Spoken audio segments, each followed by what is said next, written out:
listeners. Welcome to our Show in the House podcast. We're here with Toni. I'm Jenny Woon, and we're here with Kim Hayden. How are you doing, Kim? I am doing absolutely fabulous. Welcome to our show. Hi, Kim. I am super excited. Thank you for reaching out. Of course, of course. I mean, your energy already is like jumping out of my screen, definitely. But let's just do a quick rundown of like what you do, because it sounds like you have a lot of exciting projects happening at the moment. But down to the real deals, you're a Calgary Realtor. Are you still a practicing Calgary Realtor? I am actually, I do all the staging for our team. My husband is in his last probably 12 months of doing active real estate, and then we'll be transitioning everything over into a referral basis for the team we have. Oh, okay. Oh, fantastic. Wow. And how big is your team? Well, I'm with an interesting structure in my company. So I have on the ground here, we have 9. And then extended, I also work with a team out in Toronto, and I've got agents across the United States. So I'm working to actually take my tool set and not be restricted geographically. Mm-hmm. So I'm moving beyond my geography, and I'm taking what I know that's organic to me, mm-hmm. and moving it forward with agents in other markets. Wow. So I have a new one coming on in Meridian, Idaho. Meridian, Idaho is the 3rd fastest growing market in North America right now. And I have an agent I'm working with. She just started her course, and she's going to be a flippin' rock star. Okay, well, I feel like I'm going to need to sign up after this show too, because I want to know more about what you're doing and getting into other territories too. It sounds really exciting. Awesome. So you're also a producer. Yes, so my passion is not directly in the transaction of the home, but in the navigation and celebration of people. And so real estate, because real estate was very organic to me when I first moved to Calgary, I went into real estate because I was starting the Moms and Tots groups. I was 29. I was full of energy, and I moved into a new community, and we didn't have any services or anything. So I just worked with that, and organically being part of other people's journey came out of my need of being part of that community. And so, I mean, I grew to where we were doing 120 deals a year by '07.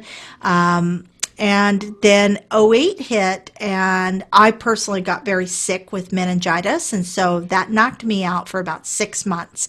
And on the team, they kind of look at me as like the rainmaker. I'm the one with the crazy ideas, like pumpkin chunking. I'm going to get everybody together, and we're going to go out to the middle of the field, and this is going to be a community event. We're going to build a big catapult and see how far we can chuck our pumpkins. I'm that crazy lady. So then I just started looking at my life going, well, what do I love about real estate? What's translatable? So I started moving into doing videos, short videos on cooking, because why cooking? Why recipes? Why the kitchen? Because the kitchen's the heart of the home. Mm. And I sell homes, not houses. Home is safety and security and community and all of that. So by 2014, I was picked up by Shaw TV. And if you look, you probably can still see some really bad episodes of Kim's Kitchen out there. But they weren't bad, Kim. I was wanting to ask you more about that, though, because it's so versatile in terms of, selling real estate and then Kim's Kitchen. But real estate's just homes. Absolutely. It doesn't matter the price tag. This is for most people, real estate is the sum of their equitable wealth. Mm-hmm. So what the tangible, but it's the whole of their journey. Personal wealth, right? Yeah. What they have with people. And I think we lose that when we watch all these, and don't get me wrong, Selling Sunset, lovely, great entertainment, The Millionaire Agent, all these other things. But the reality is the agents who are consistently cranking out 30 to 40 deals a year and are in the top 1% of real estate agents. You don't have to do 110 deals. I believe every agent first coming out of school, if they're coached, led properly, and engaged, and they have that confidence instilled in them, right? They can do 12 deals first year out, no problem. Can I interject for a minute? Okay, so you mentioned something. You're also a coach. And I had some questions, I guess, about your coaching. Like, what kinds of, are you coaching only realtors, or do you also coach, I guess, women in business? I work predominantly with, that's a hard question. I have two sides to my business. So the Resilient series is a platform to identify not only people who are already in the coaching space and have written books, but people who are emerging in that space, like Lily Jane. Incredible woman. Her energy and authenticity comes all the way through, but now that she's starting to move a little bit, she's getting longer in her career. She's had over 35 years of serving her local market between being a news broadcaster and being a real estate agent, a very high-performing real estate agent. She needs to pass the baton, but she doesn't know all the steps to that transition. So guiding her in that transition is really, really important for me to help her, because we need the women like Lily Jane out there. We need them. Then the flip side of that is I get super stoked when I see the 32-year-old single mom who's living in her mother's basement, and she's like, I'm not sure. It's like, okay, it is step one. This is what we're going to do, and I'm going to guide you to this. And if you do everything I tell you to do, I promise you that within 45 days to 90 days, your first 90 days in your business, you will have a deal on your first listing without your name having to be attached to a coach or a brokerage brand. I do not believe in brokerage brands. I believe the brokerage is there to serve the real estate agent. Great agents make awesome brokerages. Of course. I had some more questions about the coaching. So I just want to sum it up for all of our listeners right now. So you have had a very successful real estate career. You started in the 1990s, right? I looked at your bio real quick. Very barely. Christmas, so 1999. Okay, thanks. 1999, almost 2000. So you started there, you serviced your local market, you basically entered into, you basically broke down barriers, created a community, and now you run a successful team, and you're currently following more of your passions, which are, they lead to coaching, young, I guess, people that are starting their real estate career, and also people that are looking to expand their horizons in terms of not just focusing on real estate sales. How to transition. How to transition. So yesterday I had a great conversation with a woman who has her second book coming out. She has a $500,000 a year, successful for 8 years now, coaching practice. She's very well respected. However, how does she break that barrier to the 7-figure? And that's where I basically find the spheres. I find the way for them to create community where they are not creating community, so they can get that message out and expand forward. So you mentioned something really important before we actually started recording. You had said that what you really do is you're helping some of these women that you work with get out of their own way. Correct. And I'm curious as to what are you seeing? Is there a common theme for these women where they get in their own way? Is it a mindset thing where they just think, you know what, I'm not worthy of this, or how do I do it? What are you seeing as a coach? Bingo. They want it to be perfect before they share it. Give me a bloody break. When you think it's perfect, there's still something to improve. Because if you aren't growing, you are not truly moving in that space of genius, or that space of you can't encourage others to grow if you aren't growing, and perfect allows no room for growth. For sure. So done is better than none every day of the week. And it's okay to be messy. The one thing that I think our millennials have brought us that I think is so incredibly highly valuable is that they have allowed us to let it all hang out if we choose to do so. Whereas when we look at the older generation, my generation, and then my mother's generation before me, this is what I would hear. Kimberly Jo, a lady doesn't act that way. Kimberly Jo, you're the oldest. You should set the example. Kimberly Jo. And it was always with the Kimberly Jo. Don't get me wrong. I love my mother. But it was always with that affirmation that if you don't sit a certain way, if you don't look a certain way, if you aren't behaving a certain way, you aren't good enough. And this is resonating with me so much right now. We just talked about mine, this. yeah. Yeah. It's that fantastic. Was my life. Nobody. Let me ask you this: how many events have you gone to? Just think ever about this. or recently? Just over the last, before COVID, but think about like the weddings you've gone to. Mm-hmm. Have you ever questioned the bride what didn't get done on the list? Who gives a crap? Well, who cares if the confetti hit the table? Who cares if you had signature glasses? Who gives a crap? You know what they cared about? That you showed up. Something similar happened at my wedding too. I'm going to go there. It relates to exactly what you're saying. We got married during a typhoon at Hatley Castle in Victoria. And the only thing on the day, it was so funny because all of these talks about perfection and what's perfect, there's no such thing. But what really happened is that all of our guests, we had about 100 guests, they were stuck on the mainland because they kept canceling ferries and the planes were grounded. And my husband, my fiance at the time, he was upset because he said, we got all these beautiful chandeliers and we can't even put them up because it's too dangerous for the tents.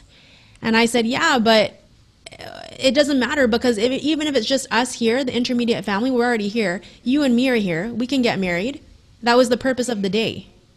Absolutely. Your husband was the one that wanted it perfect. He wanted it so perfect. Yeah. And I was so thankful that I'm like, you know what, but David, it's you and it's me. I would be a little worried if one of us wasn't here and stuck on the mainland.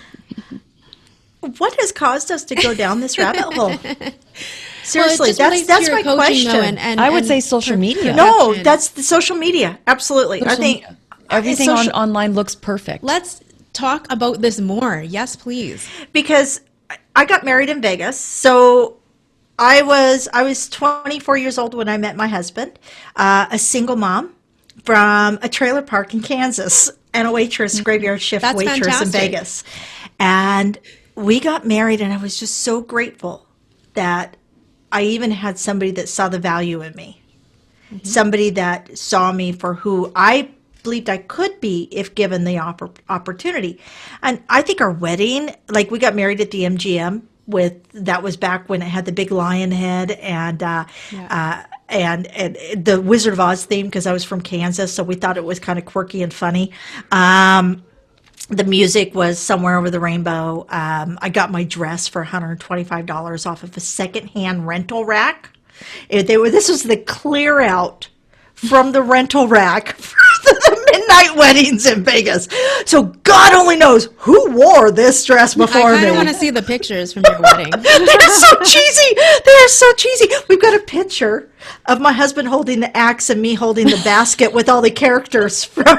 You're going to have to send that to us. But I want to go back to, for a second, I just want to go back to, so we went on this little tangent of perfection and things like that, but we were talking about your coaching specifically for these really, really awesome women that you're helping. So you've noted a few things. So perfection or the ideal of what you think is perfect tends to stand in people's way of what? Is it of achieving something just even launching the first themselves? Launching the first course, asking for more money, picking up the phone and calling. You know who I called today? The Unsellable Houses. I just called them. Who says they're not going to answer my call? Yeah, that's a mindset thing. I'm already at no. Mm-hmm. And you already have zero. Exactly. You start again. So if you're working from a place of passion and authenticity, and I'm really not a keen fan on authenticity, I prefer the word congruent because authenticity means I would have abandoned my children long ago and lived in a mansion somewhere with a really hot guy like from, I don't know. Has anybody watched Bridgerton? Oh my gosh, so good. So good. Yeah, I was totally creeping on that one. But so we look at that and congruent. Everybody keeps passing up this word congruency because it's not a sexy word, but it's that everything aligns and works with each other. I like the word alignment. Yeah, exactly. So I find that a lot of people, they sell out and they don't see what's going on, the work behind, so then they don't think they're good enough and they don't feel they have enough pieces in place so that they're waiting so it becomes this vicious circle, right? So if someone's looking to either grow their business or expand beyond selling real estate, because obviously we on our podcast have a lot of great women in real estate on, or people that are related to the industry, what would the first step, in your opinion, be to stepping outside of that box and achieving exactly what they want? Because I imagine it's specific to the individual, but what are the first steps that they would take? They have to very first go back to ground zero and find out what their attractive attributes are. Yeah. Where's your passion? Mm-hmm. Because if you're going to get other people passionate, you need to exude that passion, right? That's a good tip. That makes sense. You don't need all the business. You only need the business that aligns with you. And there's a lot of it out there. Mm-hmm. Very first step, find out, go back to the foundation. What, and this should be everything. This is understanding where you're coming from a perspective of faith, generation, your natural genius. What is your natural genius? And understand that you're also, the flip side to your genius is you're going to have shortcomings. Mm-hmm. Those shortcomings do not stop you. They should actually enable you to find the right people to align with to be on the journey forward together. They need to remove the word competition. Right. There's no room for competition if you are in a collaboration space. Mm-hmm. And collaboration. So there's a African proverb, one of my absolute favorite proverbs ever. If you want to go fast, go alone. If you want to go far, go together. Oh, that's great. That's a good one. So that is really critical, and I think we're going to see a need for that even more in these times as we emerge out of this and create a new normal. Mm-hmm. So, why is this so important to you? You know what? Because I am like everybody else. And I'm like some of the most damaged people out there. And yet I was very blessed to have amazing people to come in my life and guide me forward. So my childhood, I'm going to take you on a real quick synopsis here so people know who they're listening to, because so many of us identify with our failings stories, or with the things that we have no control over. Mm-hmm. I have no control over who my parents are. I have no control over their financials, and yet we will identify with what we come from. Mm-hmm. My father is considered a sociopathic predator in the United States. So we're talking, there's a whole book right there. I came through very significant abuse as a child. I lived in a 700 square foot basement apartment when my mother fled that marriage with 3 younger sisters. My mom would sit on me. One time she actually sat on me and physically drove me to the court appointed counselor because she said, I'm not losing a child. Right. And that obstinance that my mother, that Kimberly Joe, I'm not losing a child, that really instilled in me that somebody sees the value in me. Mm-hmm. So I believe it's my duty to see the value in others. Mm-hmm. And if you're so inwardly focused on pulling yourself apart, you can't see the beauty in others. Yeah. Thank you for sharing that. Yeah, I really appreciate that. I mean, obviously we don't see that online, but this is very... No, what you see online is my sizzle reel. It's like, hey, guess who I'm sitting down with? Guess what I'm doing? This is why we wanted to have the conversation with you, right? Because we just had a discussion before we had you on the call about judging books by their cover, those kinds of things. And it relates to the perfectionism and what you can see on the outside. It's not necessarily what's on the inside. And in bringing it full circle to speak about business goals or even individual goals. It doesn't have to be related to business. It's kind of like don't be so afraid of what you consider perfection to be. It's an ideal.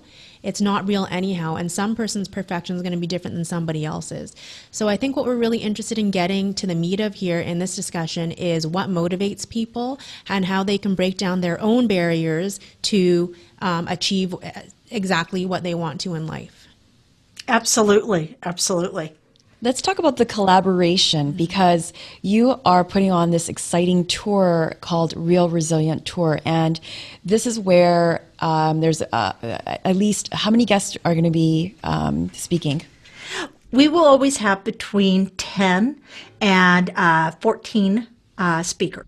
Okay. So it's just kind of, it varies. So we're doing our summit and then we do a re-summit because so many people are unable to make it to the summit. Then we do a re-summit 30 days later. So we'll inject a fresh live speaker.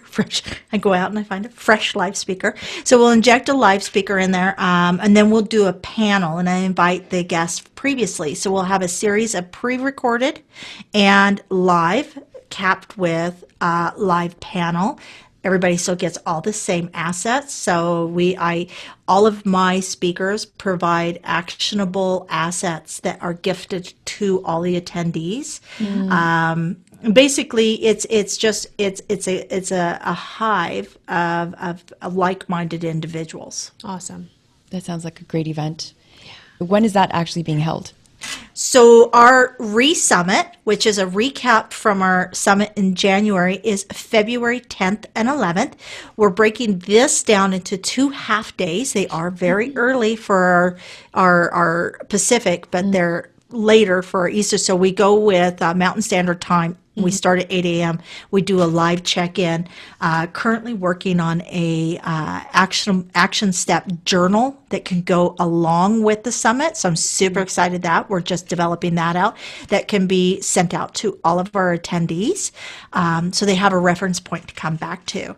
I always joke that our summits are equivalent to the price of 12 cups of Venti, and I guarantee we'll give you a better charge than those 12 cups.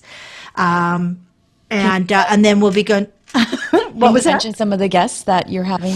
Oh, Lee Brown. So I love the fact that I'm finding incredible women all across North America. So we had Lee Brown on the first one. So we'll be doing a replay of hers, and she is hilarious. Best line ever. There's a butt for every saddle, ladies. That's hilarious. You got to watch the entire thing because it is like, oh my God, that is going on a poster. That was awesome. Dr. Lee Davenport. So if you actually Google top real estate coaches, you will see a list that says top 30. And in there is where we have Tony Robbins and Brian Buffini and Tom Ferry and, Maxwell and all these other guys, right? And only out of that list, I believe there's only 5 out of the 30 are women. For the speakers that you mentioned, we were talking about collaboration and you had said like-minded individuals. What brings all of these people together, though, in terms of like-mindedness? What qualities are similar across, I guess, the speakers that you're having on and the people that would be aligned to listen? The speakers, number one thing, they're willing to step out of their way and put their hand up. Perfect. They're willing to lead. Okay. And we don't have enough women who are willing to lead. They're willing to gossip. They're willing to compete. They're willing to downplay or minimize themselves. How many women out there minimize their own successes to make other people so they feel that they make other people valued? Right. Mm-hmm. I had an amazing speaker on, and I gave her grief afterwards. So I introduced one of our speakers, Sarah Johnston. I am like one of her biggest fans. I absolutely love this woman. And she truly works from a place of authenticity. And we never know truly what goes on in behind somebody's, like in the background of their head. You never know truly their self-talk. But I introduced her like I see her.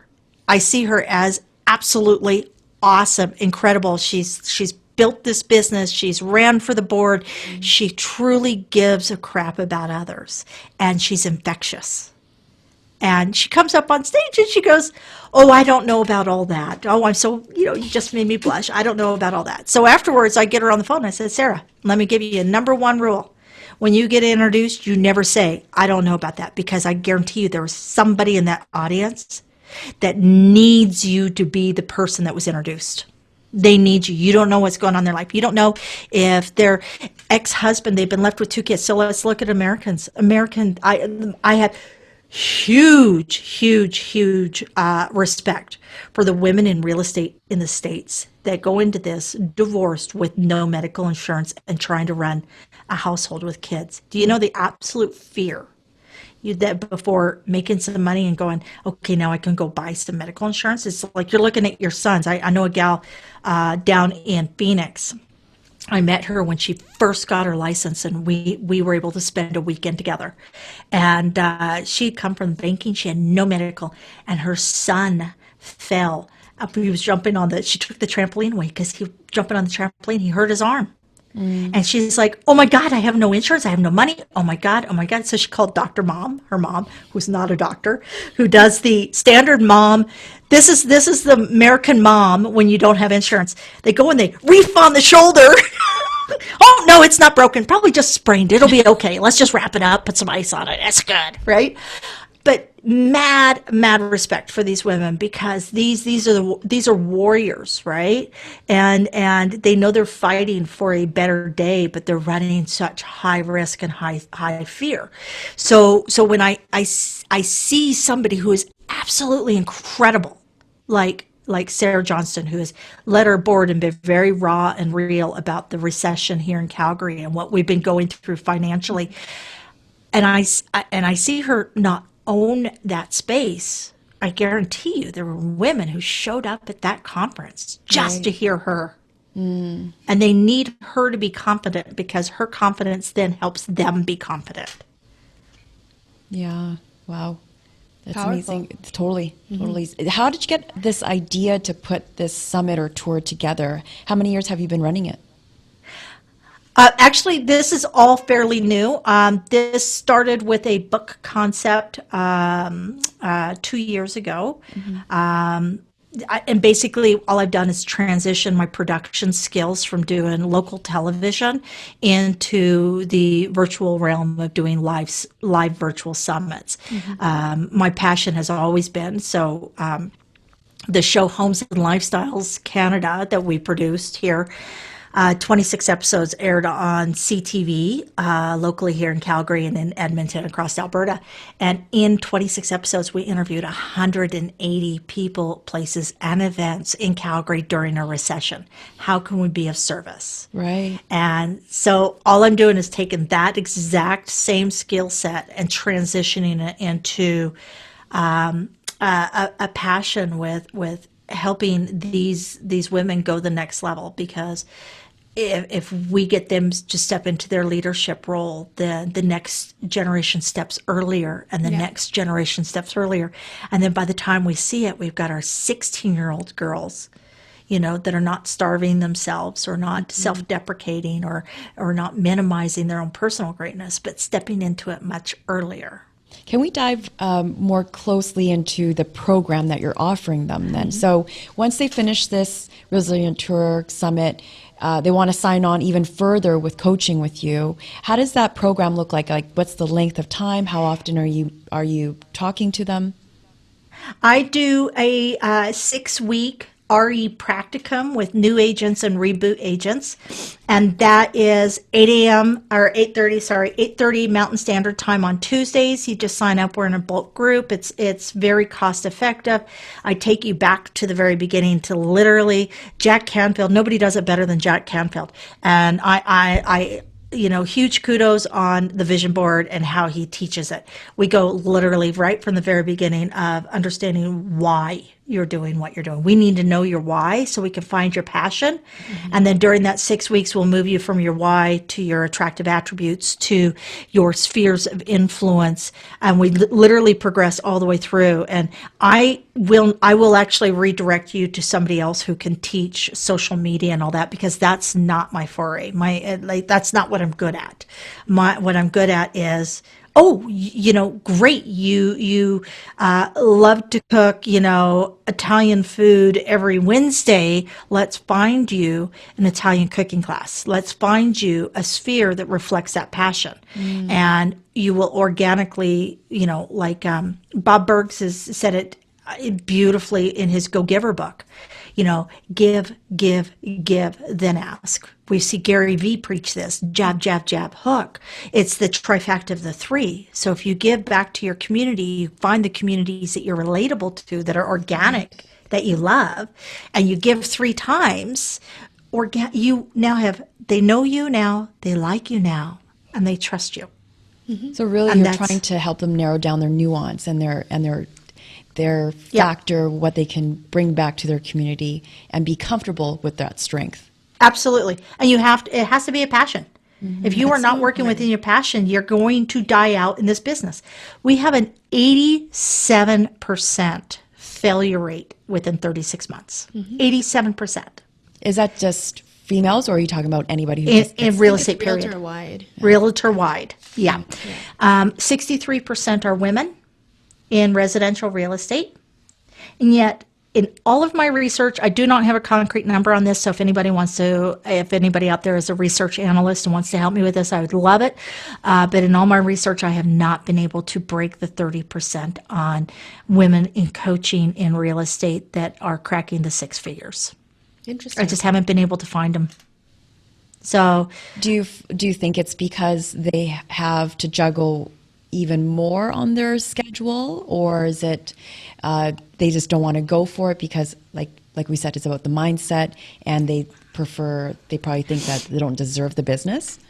I think that is part of it. Absolutely, that is part of it. I think that a lot of it, I believe a lot of it comes down to putting the financial value on what you bring.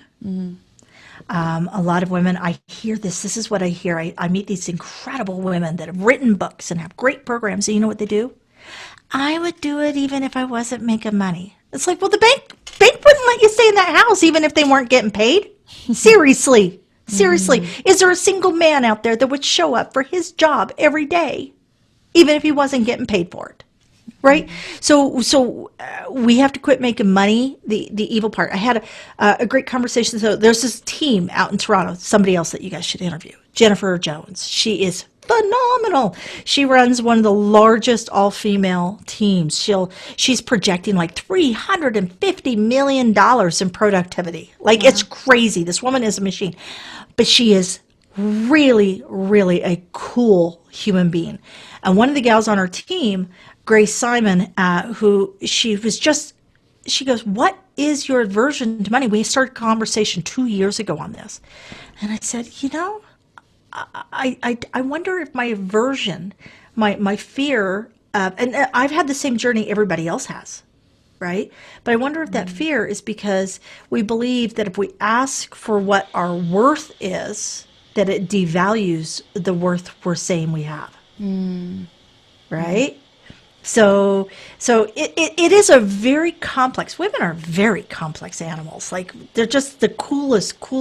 Actually, speaking of that, you'll find this interesting, Kim. My dad sent me a quote because I'm selling real estate. I also have a 4-month baby at home, and I have a 5-year-old. And he sent me a quote, and it said something like, "We expect women to work as though they don't have a family, and we expect them to raise children as though they don't work." Oh. That is really good. And I think that if we take it a step further, it can relate to exactly what we're talking about here, which was value, worth, stepping into your own power, all of these things. Are you taking your 5-year-old when you are hand delivering things to your clients, giving them thanks for being part of it? I'm You not. need to start doing that. Okay. I'm telling you, I have 3 children. I have a 31-year-old and 2 grandbabies.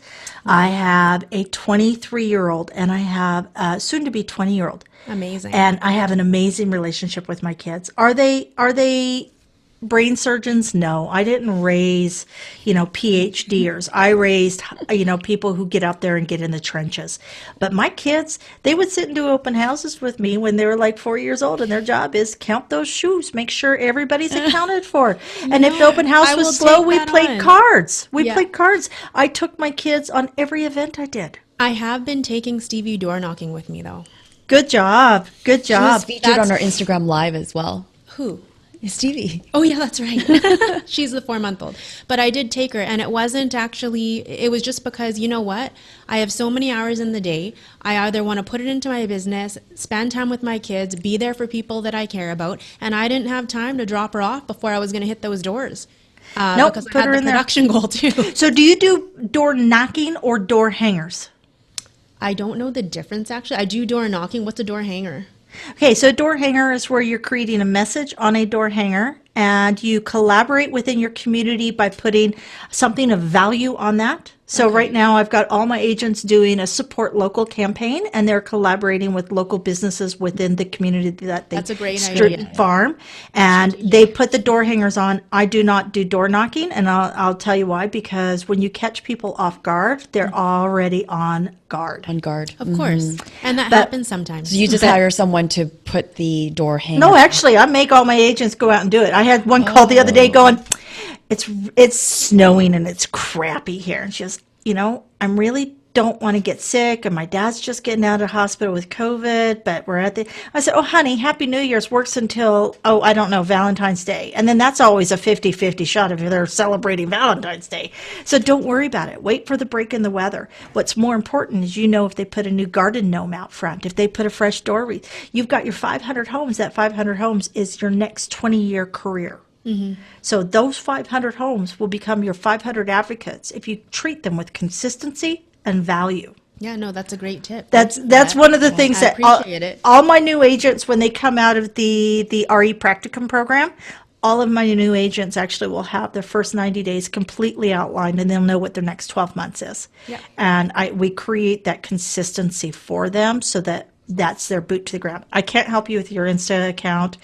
I mean, I didn't know how to turn a computer on. You got to remember, I started real estate back when we got the book, right, with the pages. I remember back that. when you had to be with sheets. Yes, when you had to be with the big brokerage, you had to be with a brick and mortar. You had to be in that space because otherwise you didn't know what was going on.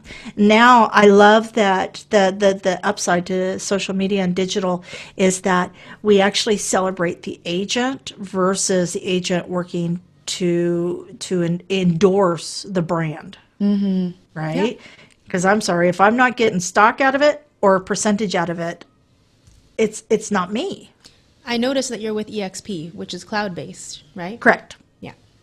So there's actually a couple cloud-based brokerages coming online. So we have EXP that's been in place since 2009, which, believe it or not, is the same year Airbnb came in. So when people go, is EXP going to go away? Well, is Airbnb going away? We transitioned the way. There's also another company called Real coming in. They're already, I think, in 14 or 15 states, which is very similar to EXP. EXP is very similar to Keller Williams. So all these work together. And now Zillow is entering the foray because basically the founder of EXP, Glenn, just bought so they own all their technology outright. They bought an IDX that they're working to create the most powerful IDX in the entire industry. And he actually, in an Inman conference, I believe it was Inman, he actually said that he's going to give Zillow a run for the money. So Zillow has always been identified as a brokerage in order for them to have access through their IDX to all the information. So they've already been a brokerage. Most people thought that they were just an advertising firm or a lead sell firm. They've always been in a space of being a brokerage. So all they're doing is activating the agent count now. So they're all working kind of in the same. They're not as present in Vancouver. They're starting to. EXP is not as present in Canada. Canadians tend to be more conservative on their approach to business and life, and because we are so blessed with the foundation of security through our medical, and the average Canadian has a slightly higher education, like just a few months more post-secondary education. Statistically, there's all these things in place that literally come from having that foundation of your core foundation, mat leave and medical, because that's literally your formative years. Americans, like I said, I'm very transparent on this. There's very few Canadians I feel that could go up like literally toe to toe against an American who's backed into the corner and have no medical. You know that 28 to 33% of real estate agents in the United States have no medical.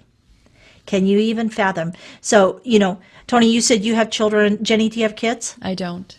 Okay, so you can borrow Toni's when she's ready to off them. But I may lose them. Yeah. You wouldn't. Well, we'll put a clapper on them. You'll be able to find them. but 28 to 33%. So you better hope if you're going up against somebody who is in the same comfort zone that you are. So you better hope that you're only going up against that 67% of the populace. Because if you get engaged with somebody that's at 28 to 33%, their actual physical health is dependent on whether or not they close the next deal. I was talking to an agent out of Wichita, Kansas, who has a herniated disc and has been in pain for 6 years doing real estate. She's 22, 23 years in real estate. And she has this herniated disc, and she's waiting till it gets bad enough that she can get an operation at the county hospital. So it's a discounted rate. We're glad we're up here. In Canada, yeah. We are very, very blessed. Very so it's lucky. very important for us to be sure that we lead versus follow, because Absolutely. we have so many advantages. Know more about your book, actually, Yeah. because obviously you're in Calgary. And your book is being published, or is it out already? It is. It's going into legals now. So I am collaborating with a company out of the UK called Writing Matters, and they specialize in collaborative books based in business. Kim, actually, what's the name of the book? The book is The Resilient Real Estate Women. So you like that? Sweet. That's my commercial voice. Again, let me put that out there for you. The Resilient Real Estate Women. So, but we will have, you guys never know. Real estate woman. I am like a box of chocolates. You never know what you're going to get until you just bite into it. It's like, ooh. This basically is what we took the concept behind Jack Canfield's Chicken Soup for the Soul that relates stories, and we brought the stories of the leaders forward. So I'm not selling their programs on platforms. And I believe that there is something beneficial in every coach and leader out there if they're willing to step forward, because less than 15% of society steps forward to lead. So there's got to be something good there. So basically, we're pulling the curtain back. We're showing what their why is, what their advice is. I will make sure you guys get a copy for sure. Thank you. Yeah. And it's all pink, of course, pink for girl. But the resilient color is based in blues because water is malleable. It's resilient no matter how hard you push it back. It can move around and create new paths. It's carved out canyons and mountains. And, it's just the most, it's the lightest yet heaviest, most malleable yet hardest substance there is. And so that's why our colors are all in the blue realm. And you'll on the book, this is, so all our books in the Resilient series. So if you Google, here's a fun fact. If you Google the word resilient and then you hit image, the leaf coming out of the cracked and parched or the distressed asphalt, whatever. The leaf is the symbol, the overall symbol of resilience, because for life to come out of something that looks like it's barren is the definition of resilience. And I wouldn't have put those two together at all. I get it. Yeah, Google it. Google it. No, it's crazy. Great. That's wonderful. But I feel like all of your, for you personally, you're very much aligned in terms of the message that you're putting out there. You've definitely tapped into your why. I mean, it seems pretty clear. And I feel as though perhaps that's why you're able to create all of these different things to empower people and bring them together. So absolutely. I appreciate that. Absolutely. I just, we are in a time where we're in such a level playing field. COVID has leveled so much for us. And if you seek the opportunities and if you really connect with people, I think most people just want to know that somebody out there has their back. So let's give a tip for someone who's just starting in the business. So one main tip, one takeaway, and then another tip for someone who's getting into the six figures, and then someone who wants to form a team. So what kind of one main tip you can give them? Okay, so very first tip, know your why. And money is not why. So money is your job. Your why is your passion. Now, only time that crosses over is if you're in a financially distressed situation. And this is a statement I would give every person who is scary broke right now. And there's a lot of people out there right now who are just struggling to get the next deal going. right? We all have the sizzle reel. What's going on behind? I want them to look at their bank account, and I want them to say, I may be financially broke, but I am not broken. And I will be the broker of my own success. And that is literally one freaking letter. All you have to do. You have to take and add an N and then shift it to an R. It is so simple. So that is the number one. Find out your why. And if your why is literally being able to put food on the table and be in a safe space, that is okay. Because that is not a money thing to go and buy things like, a car that's extravagant or a purse that's, four figures. That is literally to create peace of mind so you can find your passion and your foundation and move forward. What was the next one? Sorry. Someone who's going into the six figures. Somebody that's moving into six figures. So, it is as simple as we see the statement in a great book. If you're out there in real estate and you have not read the Red Bible of Real Estate, which is Gary Keller's, that is because one of the statements in there says, "Move from why me to why not me." Yeah. So when you're looking at, if you've already made it to 89,000, why shouldn't you be at 110? So why not you? Why not you? So the simple thing is to sit there and evaluate, how did I get to that 99,000 and what can I do to switch over? So it could be as simple as moving up in what you're asking for your commission structure. If you're discounting your commission structure, we need to seriously look at that. Maybe it's moving out of your comfort zone and maybe going into a little bit higher valued home. Maybe it's adding that one more deal a year, right? So it's really looking at that and reverse engineer that into the steps I need to do tomorrow to flip me over into that. I believe every person, I have no question that if you challenge yourself and you put those steps in place, literally, I have seen first-year agents without any sphere of influence, without anything, being able to go from 0 to 110 in their first year. Absolutely. And the next scale up would be forming a team. Forming a team. You need to know if you are a business. So my team is structured very different than most people's team because I am not a business manager. I'm not a numbers person. You need to know your strengths and your weaknesses. My weakness is the actual filing taxes and dealing with all that ugly side of business. That's not me. And you need to be really good at that if you're going to run a team. Otherwise, you will have a team that will bankrupt you. So if you're only running your team from a point of passion, you will have a team that bankrupts you. So if you're like myself, what are the different models available? What are the things that are available out there? So my team here in Calgary are people that I brought into my sphere within real estate, and we work collaboratively together on all of our initiatives, but we work so they each can have a greater penetration within their local market, and I can help support them through that.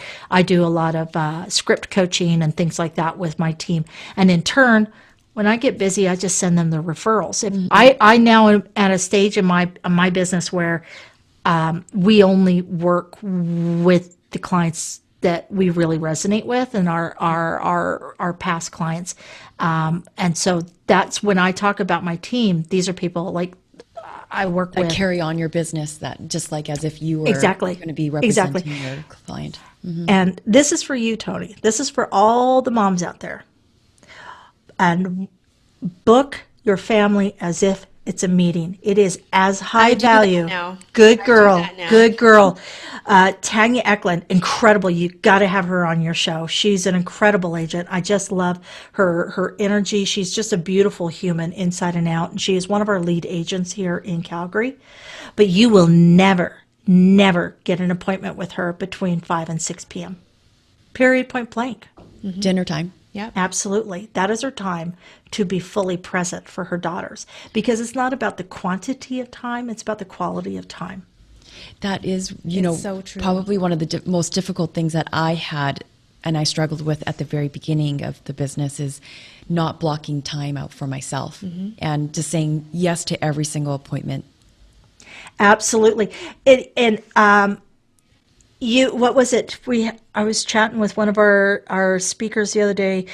Great quote. Know your niche, because when you speak to everyone, you speak to no one. Mm-hmm. And just Meredith Hall. I actually don't know who said it, but I know the quote. Yeah. And and you can own the quote, right?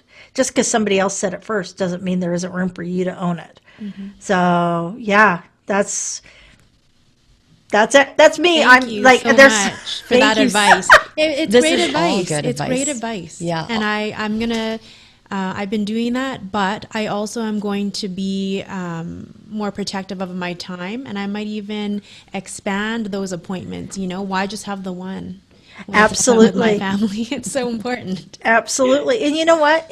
Put time aside so the last Friday of each month, I have a girlfriend that hosts a planning session with our timers, right? And just having that moment to put myself forward and to recognize what have I accomplished this month and celebrate that, put my stickers in there and really I can't believe I did this. And planning the next month and doing that with a group of girlfriends that are like-minded, that feed my soul. Oh, that's another thing and there's nothing stopping you from starting your own group. Mm-hmm. And thank God for COVID, because you don't even have to put pants on to go to these meetings. Do you know if I have pants on? I'd probably do it just in case you accidentally got up. I'm so bad. You get to my age. Well, you get to my age, and you just kind of get to a point where, what's it? I'm not allowed to say what I really want to say, but you just don't. It's like the little things. They're not a priority anymore. Mm-hmm. The little things are not a priority. Is there anything, Kim, I guess, that you want to leave with our listeners or for us before you go about your day? I am easily found through all the platforms that I have no clue how to manage. So Instagram with the Resilient. So I have several different ones. If you want to find me and all the my favorite ciders during the summer, for the 3 months of summer we have, I'm the real Kim Hayden. If you want to see the Resilient series, and as it emerges, because we're moving in, we'll have our Resilient Mother conference in May. I'm super excited about that one. What's the cost of the summits? The Resilient Realtor Summit is just $49 USD. Okay. You get everything. So, like I said, it's basically the price of 12 Vantays. Okay. And the Resilient Mother, it's right now. This one is actually being fleshed out. We're working with a series of doctors and experts and authors throughout the United States, and we're right now seeing where the values and how we can bring that cost really in line for the struggling single mom who needs that community, to the mom that wants to really expand and go full tilt and get all of the tools and all the access. So we're just really trying to navigate that, because we know as women, especially married women, and Toni, you've been guilty of this, you've wanted to invest in something, but you don't really want to broach it with your husband, and you're not sure about it. And so what do? You say, well, I have to talk it over with my husband. Mm-hmm. And we see this all the time. So we want to create opportunities and entry points that are not going to be where women feel like they have to justify it to their partner. Mm-hmm. And by the way, women don't justify it to the partner. They will go out and buy crap without telling you, like a new car. Absolutely. So, hello. And hide it in the garage like you would never. Hide it in the garage. Yes, your new pair of shoes that you had has nothing on the crap that they're buying. But yeah, so the price points will vary based on what it is, and then we will be doing. I'm working with a Phil Folsom. I've reached out to him. He hosts a program called the K9 or the K4 program. K4 program. This is a program that speaks to men. and it literally is in all the male language, and it helps because men are in the highest risk right now for suicide. And as a mother of 2 adult males and a wife of 26 years, my husband takes this program. I just said, you know what? This is something I need every woman at the Resilient Mother conference to gift their partners and their sons with for the Father's Day for June. So we have several things on the works. Real estate's always going to be my foundation because it's what I understand. It's the language I speak. But yeah, so anybody else breathing up there? Sorry, I sucked all the air out of this. Very inspired by you. Thank you so much. You're a genius, and all the success in the summit and the re-summit as well, and the book. So we look forward to receiving that. So excited. And handing copies out to all our networks. Absolutely. And ladies, again, thank you for sharing your time and seeing the value in the message. And just, this is how the world works. Yeah, we're really well connected. We're just also trying to reach out to our ladies in the industry here and be Rise a voice. up. Yeah, be a voice for them, for those that are afraid to speak. Absolutely. Got to stick together. Thank you so Thanks, much, Kim. Kim. Thank you. Okay, bye-bye. Bye for now.